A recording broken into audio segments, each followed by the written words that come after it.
to work a cable cast on in knitting, we're going to need to start with a slip knot. I'll just do one with a tail that's about 4 or 6 inches. This is how I do my slip knots.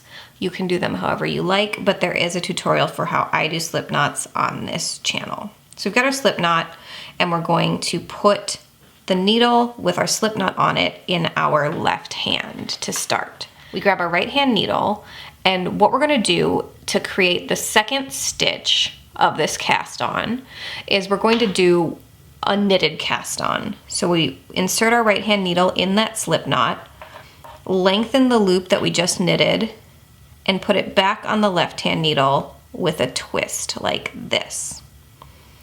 So now the first 2 loops are set on our left hand needle. Now we can do the actual cable cast on that we have these 2 loops. Remember, it's a slip knot and then 1 loop of what is a knitted cast on. Now we do the cable cast on. So for a cable cast on, we're not actually working through either of these loops on our left hand needle, which is kind of crazy. We're inserting our right hand needle in between the 2 loops on our left hand needle, in between them. We're not going through any of those loops on that first stitch or any of the loops on that second stitch. We're going in between those 2 loops on the left hand needle.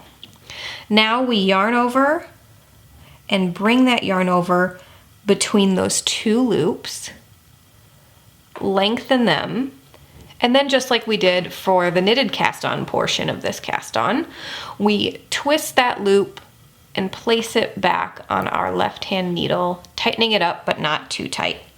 So to continue working your cable cast on, you keep working between the last 2 stitches on your left hand needle, yarning over, lengthening that loop, and placing it back on the left hand needle with a twist. Now I'm going to do a couple more stitches so you can see that a couple more times. So we've got our right hand needle between the first 2 stitches on our left hand needle. We yarned over and drew that loop through, lengthen the loop, and place it back on the left hand needle.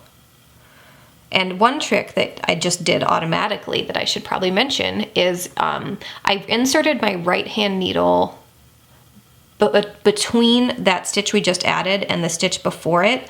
I inserted the needle before tightening that loop. That kind of is a fun trick to help you from doing too tight of a cast on. And it's just something I've kind of done reflexively. So again, we're going to lengthen that loop, put the loop on the left hand needle with a twist, and then if you want to do that trick I was just talking about, you can insert your right hand needle between those 2 stitches before tightening that loop you just added on the left hand needle. So one last time, we yarned over and made a loop between the last 2 stitches on the left hand needle, and we place it back from the right needle onto the left needle with a twist to complete our cable cast on.